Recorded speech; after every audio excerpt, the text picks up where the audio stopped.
Cool. All right, here we go. In 3, 2, and 1. Hello, everyone, and welcome back once again to the Great Scott Podcast. Today, I am joined by rising comedian, Mr. Cam Bertrand. Cam, how's it What going? up? Yeah, it's going I'll good, give man. you, I'll give you Thanks the for round of having applause. me. So, Cam, we recently just saw you on AGT. Yep. What is it, episode 6? I think that's episode 6. I think I'm on the thumbnail. I think I'm still the thumbnail, even though I'm not on it no more. I thought they would change the thumbnail. I thought it would be like, all right, swap it out with a singer or whatever. But yeah, man, the AGT was cool. You got 4 yeses, and the most surprising to you, the one who said yes that was chuckling, was Heidi Klum. Yeah, man. Because a lot of my friends have done AGT, and so Heidi has definitely been the harshest on comedians. Like as we've seen, like she's not a big fan of comedy, and she's harsh. And so when she loved me, I was like, I did it. That was definitely a moment. And yeah, that was probably one of the coolest feelings. And then seeing Simon be as nice as he was, like they cut it to where you didn't really get to hear all the things he said, but he was super nice. And yeah, what a cool guy. Like, What else? So, what else was it that he said that we didn't get to see? um, he said a lot about like he was appreciative of like the grind of like getting out every night and doing shows. And he was like, it takes a lot to do that. He goes, the hard work pays off. It really shows, it was just a lot of like nice things to hear from a guy who I've grown up, like literally as a kid watching say mean things to other people. And you see him compliment you in a way to where you're like, wow, like this guy just appreciates, hard work. And it's really cool. Cause like also the stigma is that he's mean. Yeah. But the thing is a lot of the times we've seen him be mean, it was to people who we all agreed weren't good. Yeah. I remember one time when like, he was doing X Factor or some other so it was Idol. He was doing Idol.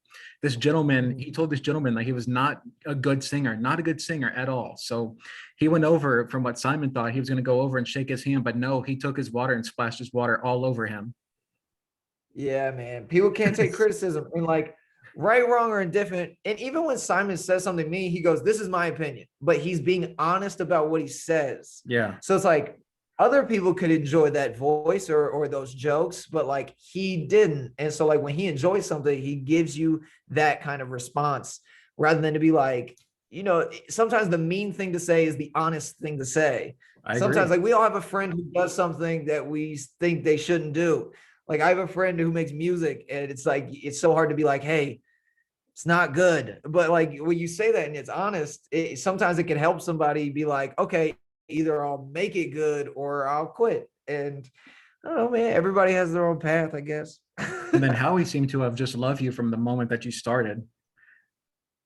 Yeah, Howie was cool. And that was definitely, you want the comedian to be on your side, but he was critical of the fact that, it was only one joke in the 90 seconds, but from my standpoint, I'm going, one, it's 90 seconds and I'm not a short joke guy. Like that wine bit is 3.5 minutes when I do the whole thing. And so for me to cut it to 90 seconds took a lot. And he was like, yeah, I wish, we would have heard different things. The thing that did bother me is he said that, he said something about the jokes were kind of the same. And it's like, no, each punchline was different for a different reason. So it's like, I got ID because I'm young. People don't drink this kind of wine because of this. You don't show up to a party with this. Like there's different reasons for each punchline. The punchlines are just about alcohol, but that doesn't mean that they're the same punchline. You know what I mean? Yeah, so absolutely. That kind of bothered me, but he's Howie, man. He's been around the game. He knows comedy very well. And I feel like if I got to sit down and talk to him, I could have explained that point and he would have been like, that's fair. Cause each punchline is for a different reason. And, it's very strategic in that aspect of it, but I respect his opinion. And I understood where he was coming from, but yeah, he was cool. They were all cool, man. Sofia Vergara she has this aura about her, man. Like it's just different. You see her in person and you're just like, oh, I get it. I get why the world loves you wholeheartedly. And so beautiful too. She's so beautiful. So beautiful. Yeah, it's unfair. She's a real life cheat code, bro. Like it's like you won. Yeah. Yeah. So, and also you were stating how you were kind of cramming 8 years of your stand-up into like a minute and a half there too. Yeah, it's brutal. It's rough. And I mean, everyone does a version of that. Everyone, all these singers and stuff that have been singing their entire life, you do all of these things in your career to get to a point where you can go on national television and showcase your talent. And so 8 years of doing open mics and doing shows at laundromats and flea markets and all the terrible shows that make you better, you now have a chance to prove yourself, but in 90 seconds. And it's honestly, it's mind bending. Like it's baffling that you could have this opportunity, but the opportunity is like this. Yeah. It's, if you tell somebody, if you eat all these things for all these times, eventually this thing will happen. And you're just like, but I did this for so long. And it's like, yeah, but you have one shot at this moment. And that's a lot. It really is. Absolutely. So where is it that we stand at right now currently with Got Talent with you? I don't know what I'm allowed to say. I don't know what. Well, have you been on there recently again, or have you recorded another episode? Nah, they just finished. Yeah, it's done. Who won? Tavella, David Tavella. He's a magician. And actually, when I auditioned, I was right after. It was him, this girl, and then me, and they both crushed. And they both made the show too. Like they were on different episodes. He was actually in episode 1, but yeah, he just won the whole thing. Josh Blue took 3rd. Good friend of mine. Super proud of him. But yeah, I was. I don't know if I'm allowed to say it, but I should have gone to the live shows. I guess I'm allowed to speculate that. But yep, didn't end up happening. Oh man, are you gonna try again? No, I'm good. Okay. I mean, I don't know. That's tough to say because it's like as much as I would want to do it again, I also feel, some sort of you just got hard feelings where you're like, man, I was doing this for my mom, and I just wanted to be able to show that I had more to give. Like the next round, that second round was going to be crazy. Like I had so many jokes that I wanted to do because I wanted to show Howie that I'm not just, I do one joke per set. Like I was going to do multiple jokes, and I felt like it would have gone really well. But now it's to the point where it's like, oh, I wanted to do it this year. Why do I have to do it again? And I don't know. Like, I don't know if I have the answer now of like, if I wouldn't do it again, but time will tell, I guess. Yeah. Well, it seems like from the way that the fans and the judges appreciated you from the second that you started on, I think it's worth at least another shot after seeing all the wonderful love that you got from it. Yeah, and the love and the support has been it's been the best thing. That makes me really happy with what happened, because I just wanted to make everyone proud, like, period. Yeah. Like, I just wanted to show that, like, I've been working really hard, and I wanted to make everyone happy that is around me and that appreciates, what I do. And it's super dope that people really liked it. I really wanted that next round because I felt like I could have won it. Like, I really do feel like I could have won this season. And it just sucks not getting that opportunity because you're like, dude, I did everything. I did everything that you wanted. You made me the thumbnail. I was shown in every episode up until I aired in some capacity, that my voice, my face, something about me was in every single episode. And then all of a sudden, now I'm not on it, and it sucks. So as much as I would want to do it again, I don't know. Your ego's kind of bruised of like, why? Dude, I did everything you wanted. Yeah. Well, apparently that's not enough. Apparently. Yeah. But so anyways, there's something that I know people are going to want me to ask you, and that's the voice. You have the high pitched voice when you do the comedy, and it sounds like Chris Rock. Yeah, it is very strange. When I was earlier in comedy, I would not necessarily take offense to it, but I'd feel some type of way because it's like, I don't do it intentionally. It's just how I speak and my charisma and this and that. Like, I know that if Chris Rock never existed, I would still sound like this. And that's just because of where I grew up and just who I hang out with and stuff. And Chris Rock is a legend. He's on the Mount Rushmore of comedy for sure. But he was never one of my biggest influences. My biggest influence has always been Dave Chappelle. And then I know me well enough and I know my comedy well enough to where, like, I feel like every single comedian is a gumbo of all their influences, right? Nobody just sounds like one person. To be your own comedian, you have to sound like everything that you came up with. Like, even Dave Chappelle sounds like a mix of Carlin Pryor, Eddie Murphy, like all these guys, like that's the only way to get a new formula is to combine different ingredients. So me, I would be a different combination of, a Chappelle, Burr, Gerard Carmichael, all these different influences of all the guys that I really appreciate watching. And like, if you were to break down my comedy, you could see different points of like influences and what makes you you. And Chris Rock was never really that for me. As much as I respect him and appreciate him, and I think he's a legend, I think there's more people above that. So when people say I sound like him, I know they're saying it from a good place. And if they mean it in a good way, I appreciate it. But if they're saying it to be dicks, then it's like, hey, like, I'm not trying to do anything. I happen to sound like this. I happen to have cadences that are, just similar. If he never existed, I'd still be Cam Bertrand, Yeah, I mean, that's one thing people wanted me to ask you, if that's you doing an impression of Chris or if that's your actual personality of you doing Yeah, that's what's frustrating is like and when you listen to us back to back, it's not the same. Because if I did a Chris Rock impression, it's drastically different. Like when I'm on stage, I'm talking about like Pinot Grigio. That sounds way different than being like, you ever been to the store and been like, ooh, like we're different dudes, man. It just when we get excited, our inflections are just, you can't say somebody sounds the same just because they're excited. I've gotten the Pete Davidson comparison a bunch, and I've worked with Pete. And the thing is like, we're drastically different. We're just young, skinny dudes who do comedy. That's the similarities. And there's not a lot of young, skinny dudes who do this thing. And people compare us, and I go, if you listen to his comedy, he's very dark. He's very, morbid, and he has a different outlook on things. And I'm talking about hippos, bro. We're different. And it's just it's a casual mentality of like, it's the same in sports where they go, this guy's just like this guy. And it's like their game is completely different, but it's easier to compare things because it makes things easier to palate, where you go, oh, this is like this, but it's not if you break it down. But that's just me being a comedy nerd. And like, I just love it so much that like, I'll break down nuances that nobody else cares about. That's the life of a comedian. Yeah, there's a certain analytics too. I mean, stuff that goes inside your head. I mean, you're breaking things down as a comedian, so that would make sense.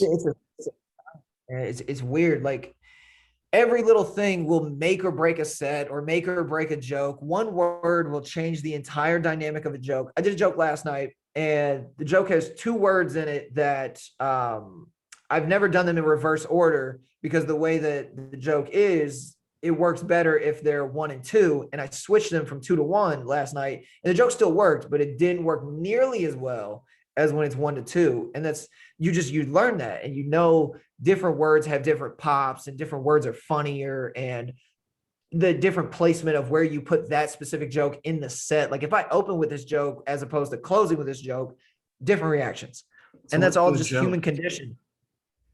It's about safe words. Having a safe word, and like what the safe word is, and what, these things are and stuff. Oh, gotcha. Okay. Yeah.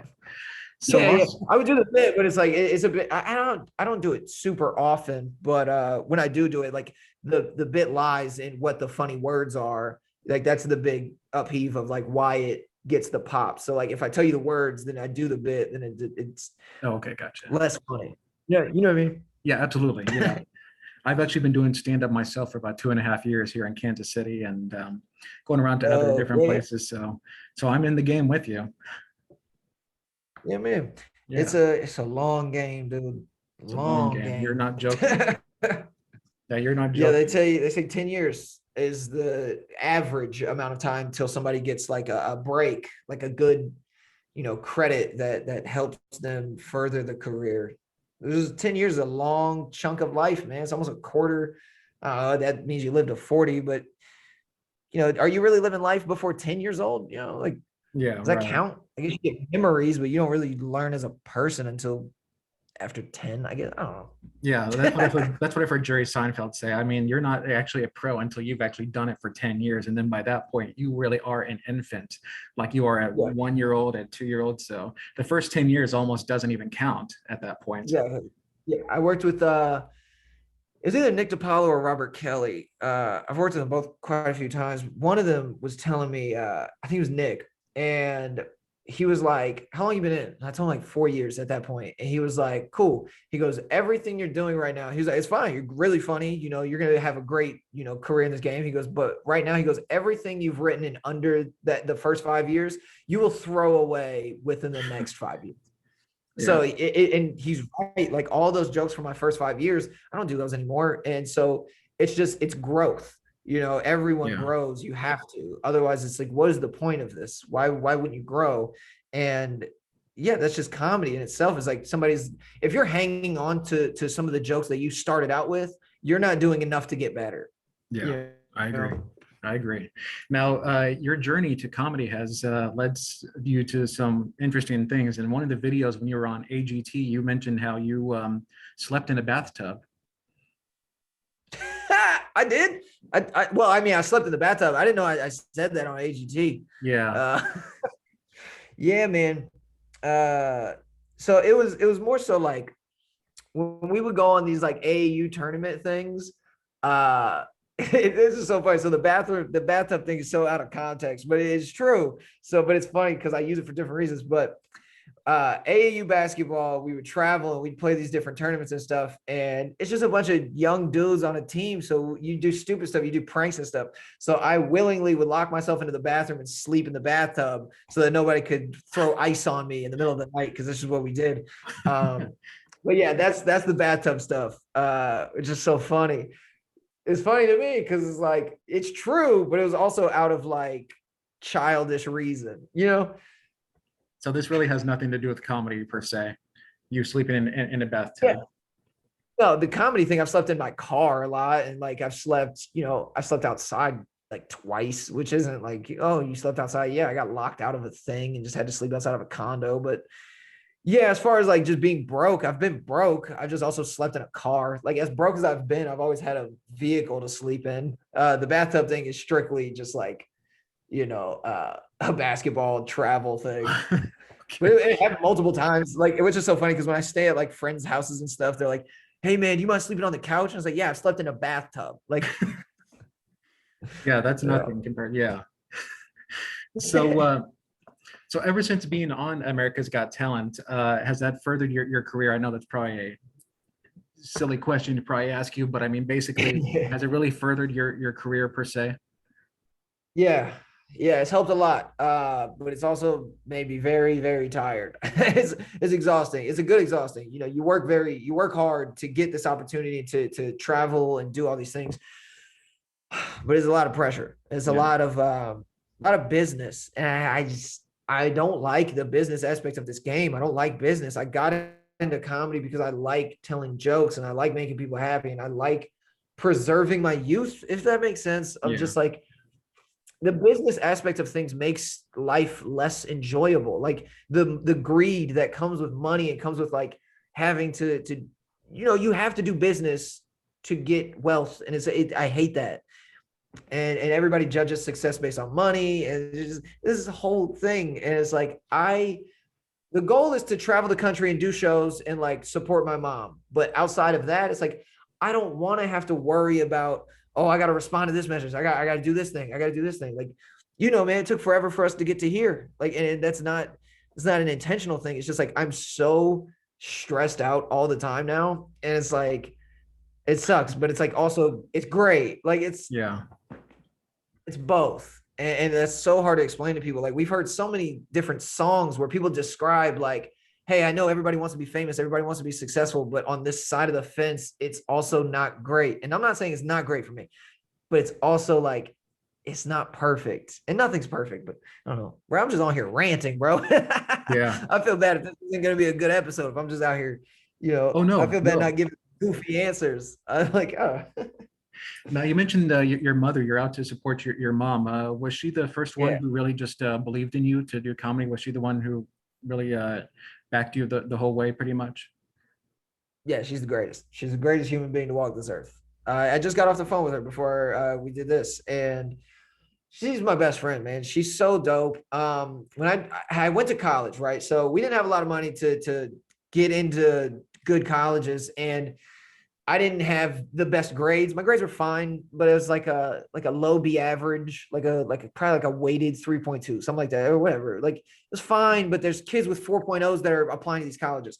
So I couldn't get like financial aid, and we didn't have the money to go. So I was also so against going to a community college just because I don't know, pretentious, I suppose. But I was just like, no, I want to go to a school, blah blah. And so she worked her butt off, and she found like kind of a loophole. I went to FAMU, right, which is a historically black college. I was the only white dude, right, and so I got a minority scholarship, so it paid for like 90% of my tuition, just for being white at a black school. And so I was there, and it was great. But 3 weeks in, I was like, college isn't for me, and I kind of knew that going in, but I wanted to play basketball. But before I went to college, I had started stand up. I did my first open mic, and I loved it, and it went great. And so, and I'd always wanted to do stand up. Like I told my parents that, and it just never seemed like a tangible thing. So, like, I know this is a long wraparound, but Oh no, no worries. 3 weeks into college, I realized I was like, this isn't for me. I'm not gonna, like, I already had missing assignments. I was like, this sucks. Like, this isn't how my brain works. I don't like this. And I'll never forget. I was in class, and the girl was sitting next to me, and the teacher was talking about biology and talking about all these things. And I was like, does anybody know what they're talking about? Like trying to make a joke about it. And the girl stopped, and she goes, hey, we pay for this. And I was like, oh, I was like, I'm in the wrong place, bro. I was like, I was still treating it like high school where I could just not care. And so that's when I called my mom, and I was like, hey, I want to come home, and I want to do stand up full time.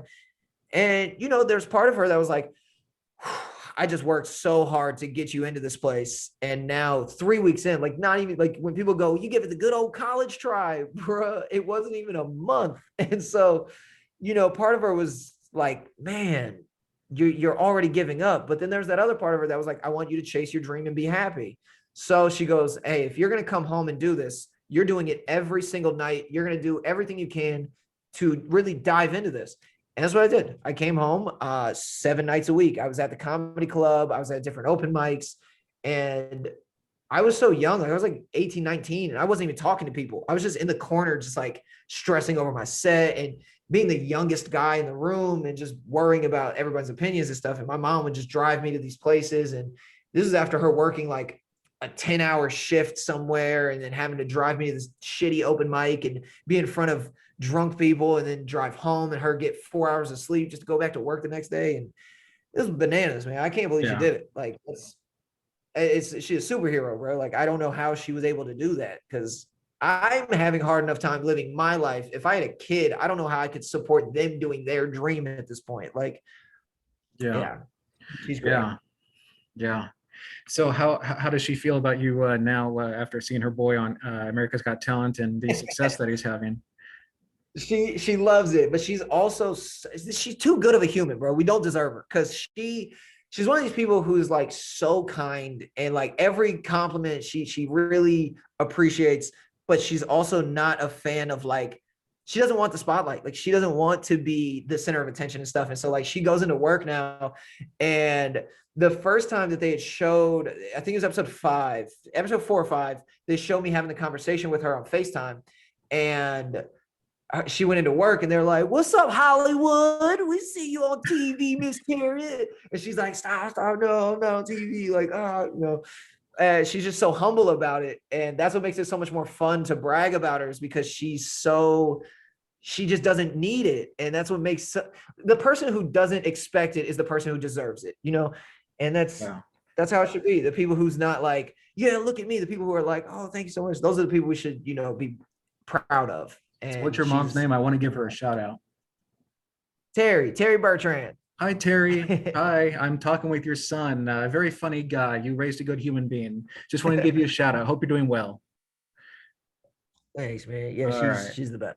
So you mentioned you've gotten to work with all these people in comedy so far at such a young age. You mentioned a couple of them.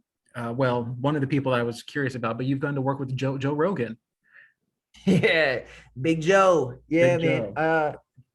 Yeah, I got lucky. What happened is my friends produced this show once a week, and the Sycamore Tavern in LA. It's called the Dojo, which it was actually Sam Tripoli's room that he had started out there. And once a week they would host this show. And it never really had like a good audience. Like it's hard to get a show off the ground in LA. But they're such good comics that like they would book great comics on the show and the show would be good, but there just wouldn't be no audience. So like I go up and I'm doing the show and comics like to impress other comics and just like have fun. Like, so I was messing around, I was doing some new stuff, and maybe there was like 4 or 5 audience members there or whatever. And I'm doing the show and it goes well. I come off stage, Sam Tripoli pulls me to the side. And first of all, my boy Willie grabbed me. He was like, yo, Sam wants to talk to you. I was like, oh, that's dope. So the Sam pulls me over to the side. He goes, what's your number? And I was like, oh, okay. So I gave him my number. He gives me his number. And he goes, you're on a show with Rogan in 2 days. I was like, what? He was like, yeah, it says the Sycamore show's at 8. I was like, I can't believe this. So I show up at like 6 o'clock, bro. Like I'm there so early, which never happens in LA. You get to the show when the show starts. That's not like people don't show up early. I'm there at 6 o'clock, bro, sitting in the corner like, I can't believe, dude, I'm working with Joe Rogan. This lineup is absurd. To this day, probably the best lineup I've ever been on. It's Joe Rogan, Theo Von, Bert Kreischer, Whitney Cummings, Byron Bowers, I want to say like Ali Makovsky, and then me. And so I'm the only person on this show that doesn't have like any substantial credits at this point. And I go up like 2 people before Joe and arguably had a top 3 set on a lineup that had murderers. And so Tripoli comes up to me afterwards and he goes, you're on a set in 2 days with Bert and Theo. And like, just, you do well and you get more shows. But yeah, Joe was super nice, super funny. It was right before he taped his one of his Netflix specials. So he's just working out that hour. Very nice guy, very humble, very nice. Talked to him. That's what I've heard.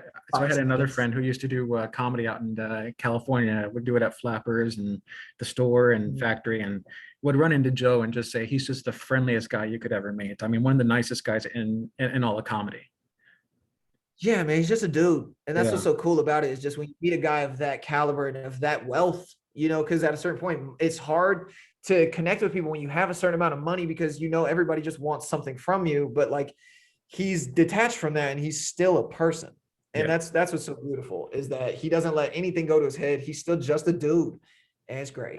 And he's super nice. I only got to talk to him for like maybe 10 seconds, but even in that, he was like, oh man, great. Thankful to have you on the show, man. You know, have fun. Sold out show, of course. And yeah, man, it went well.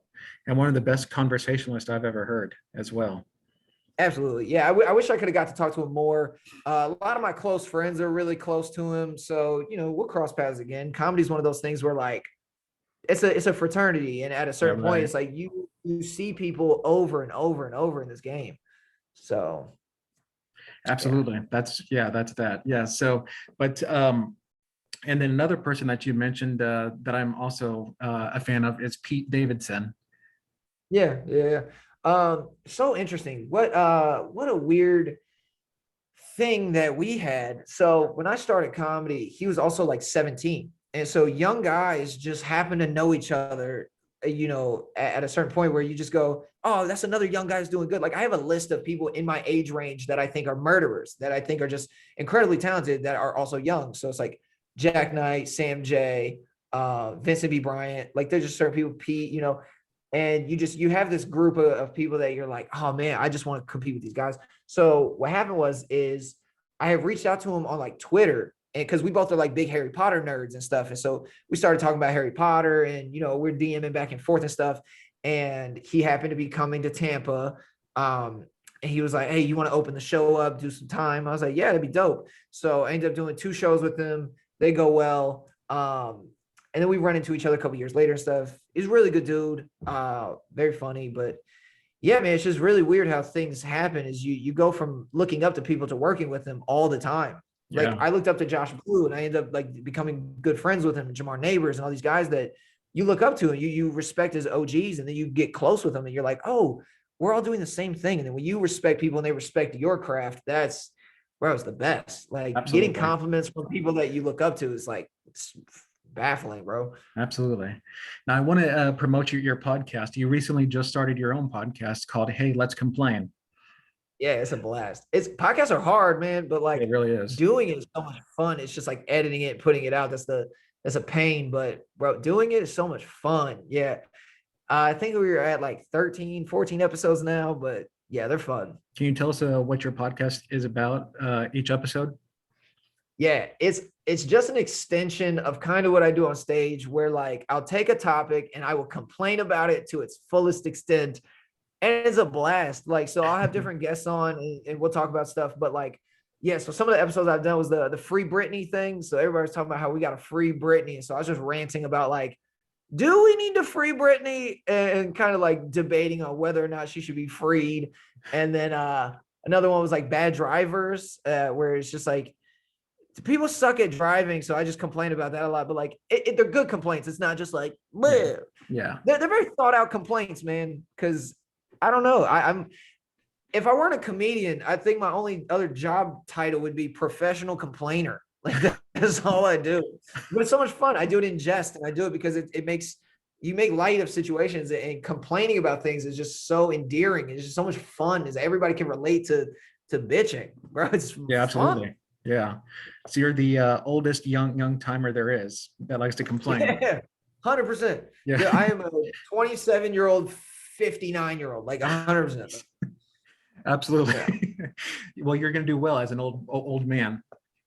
Oh yeah, when I hit like 70, they're just gonna be like, "Oh no, he's reached his final form." Like, just gonna be like, "That over there, stupid." They're gonna be like, he's been doing this his entire life. It just got worse. True. Well, Cam, I have one more question for you, sir, and it's been a pleasure having you on. And this is the question I like to always end with my podcast on. And for all those aspiring comedians like yourself, what advice do you give to them? So many pieces of advice, and because there's so many things that I want to help, right? So best piece of advice that I ever got was, people don't fail, they quit. Okay, I got that from Eric Griffin, and he's right. Like, if you work hard enough, long enough at something, it will work. As long as it's the right thing that you're doing. Like, unless you're drastically bad at it, eventually you'll break through the wall. It just you can't fail forever. But the advice that I would give is like, you got to have fun in what you're doing. You have to love it, because if you don't love it, it shows. Like, there's a certain amount of love that has to go behind your craft. Because if you don't love the jokes you're talking about, or getting on stage, if you don't love every aspect of it, like, yeah, getting on stage is scary sometimes, and yeah, you can fear certain things, but there has to be a certain amount of love that goes behind what you're talking about. If you're just like, if you're talking about dogs and cats, but you don't really care about animals, bro, like it can't work. There's a disconnect. You have to love it. So everything you talk about, make sure it's what you want to talk about. You're the only one who has your voice. So however you feel about something, make sure you just show other people that's why you think it's funny. That's the only way to work. Absolutely. I agree with you 100%. Well, Cam, thank you so much for your time, for coming on to my podcast, and much continued success to you, sir. Appreciate you, brother. Thank you for having me. Thank you, sir. Yeah, man.